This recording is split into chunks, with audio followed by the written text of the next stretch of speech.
قبرستان میں اگربتی لگانا جائز نہیں، لیکن آپ حضرات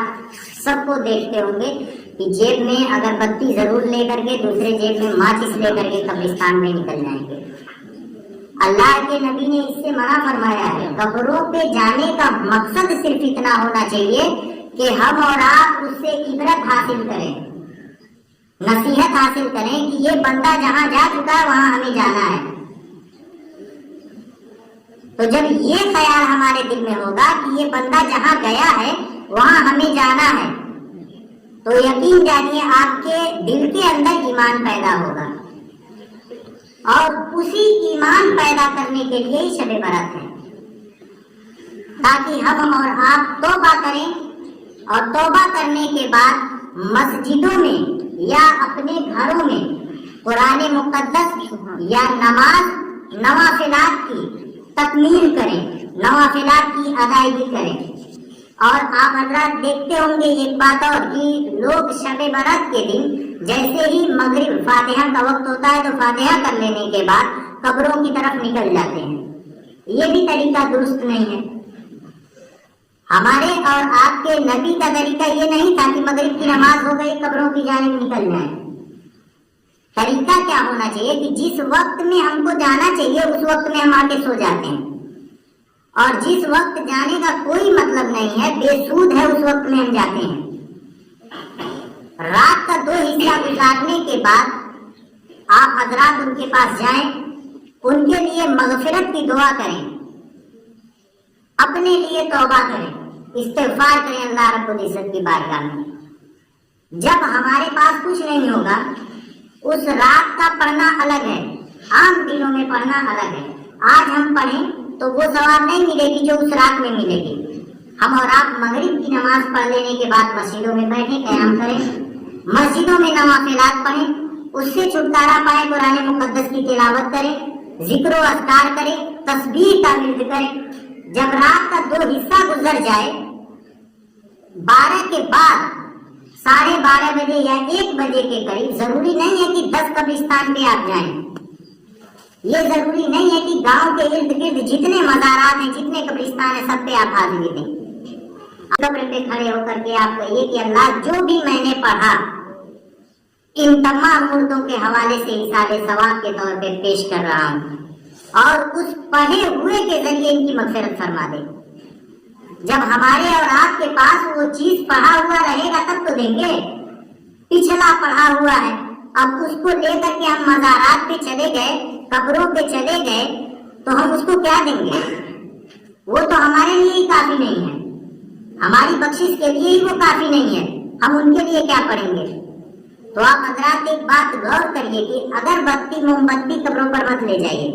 ہاں، اگر مقدس قبر ہے، جیسے کہ کچھ ولی اللہ کے قبر ہوتے ہیں، تو اس پہ حکم ہے خوشبو کے لیے، اگر مناسب ہو تو عطر اپنے جیب میں رکھیں، عطر قبروں پر چھڑک دیں، اور اس قبر پہ چھڑکنے کا حکم ہے جو مقدس ہو۔ اور دوسری بات یہ ہے کہ قبر پہ اگربتی سلگانے کا طریقہ یہ ہے کہ قبر سے تقریباً 4 ہاتھ کی دوری پر، اور اگر اس 4 ہاتھ کی دوری پر بھی کسی کا قبر ہو تو وہاں بھی نہیں سلگا سکتے ہیں۔ وہ جگہ جہاں کوئی قبر نہ ہو اور قبر سے 4 ہاتھ کی دوری ہو جائے، وہاں اس قبر پہ اگربتی آپ سلگا سکتے ہیں، نہیں تو اگربتی سلگانے کا حکم نہیں ہے۔ تو آپ حضرات جب بھی مزارات کی طرف، قبروں کی طرف جائیں تو اتنی رات کو پہنچیں جس رات میں اللہ کے نبی صلی اللہ تعالیٰ علیہ وسلم گئے تھے، اتنا رات گزار کر کے جائیں۔ اور نبی صلی اللہ تعالیٰ علیہ وسلم رات کا تقریباً 2 حصہ گزار کے تیسرے حصے میں قبروں کی جانب رخ کیے تھے، اور وہ بھی صرف جنت البقیع میں گئے تھے،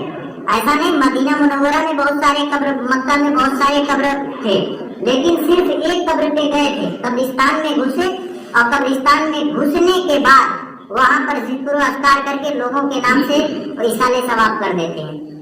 تو ہم اور آپ بائک سے یا جس چیز سے بھی دوڑتے ہیں، یہ دوڑنا جائز نہیں ہے۔ ایک قبر پہ، ایک قبرستان پہ پہنچے، اور جو کچھ بھی ہم نے پڑھا ان ساری چیزوں کو دل میں یہ خیال ہو کہ جتنے ارد گرد قبرستان ہیں، اگر ان قبرستان میں مردوں کے اوپر کسی طرح کی کوئی عذاب ہو رہی ہو، وہ عذاب میں مبتلا ہوں، تو اللہ میں نے جو بھی قرآن مقدس کی تلاوت کیا یا مسجدوں میں بیٹھ کر کے ذکر و اذکار کیا، نوافلات پڑھے، اس کو اس مردے کے نام سے بخش رہے ہیں، اِصالِ ثواب کر رہے ہیں، اس کے ذریعے میں اللہ کو اس کی مغفرت فرما دے تو اللہ رب العزت خوش ہوگا،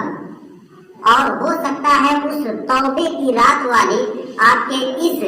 جائز تمنا کو پوری فرمائے، اور اللہ رب العزت اس کے قبر کو رحمت و نور کی بارشوں سے رحمت و نور کی بارشوں سے پر فرما دے۔ جب ہمارے پاس کچھ نہیں ہوگا، اس رات کی اتنی بڑی فضیلت ہے، اتنی بڑی فضیلت ہے کہ اگر لکھے علماء کرام بہت ساری کتابیں لکھیں اس رات کے بارے میں، ہم اور آپ ایسے ہی سمیٹ دیتے ہیں، لیکن اس رات کی فضیلتیں بہت، یہ خاص کر اپنے لیے ہے، اپنے لیے اللہ رب العزت اس رات کو فرشتوں کو حکم دیتا ہے، جاؤ سیل لگا دو۔ جیسے کہ مارکیٹ میں ہوتا ہے نا کہ کوئی ایسا خاص آفر چلتا ہے کہ عام دن پہ وہی چیز آپ کو 10 روپے میں مل رہا ہے، لیکن کچھ ایسا دن آ گیا جس کی وجہ سے 50% آف ہو گیا، آپ کو وہی چیز 5 روپے میں مل رہا ہے۔ تو اللہ کے وہاں فرشتوں کو حکم دیتا ہے، جاؤ جو جس حالت میں ہے توبہ کر لے، اسے تم اپنا بنا لو۔ تو سوچئے اتنا مقدس رات، اور ہم اور آپ اگر بتی موم بتی میں اگر گزار دیں تو اللہ رب العزت کیا ہمیں مہلت دے گا،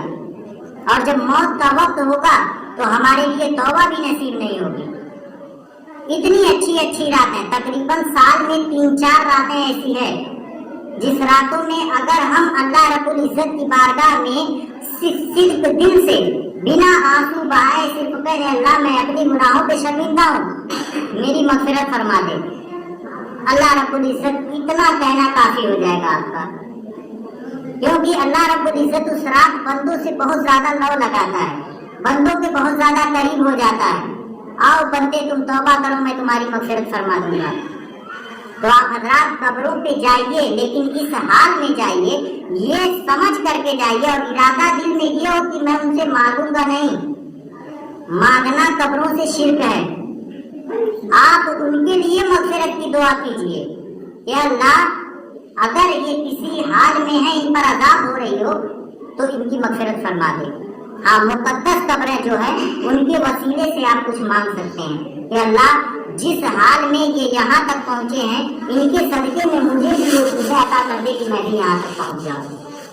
یہ خیال ہمارے اور آپ کے دل میں ہونا چاہیے، تب ایمان ہمارا پیدا ہوگا اور ہمیں قبروں پہ جانے کا اصل مقصد تب پتہ چلے گا۔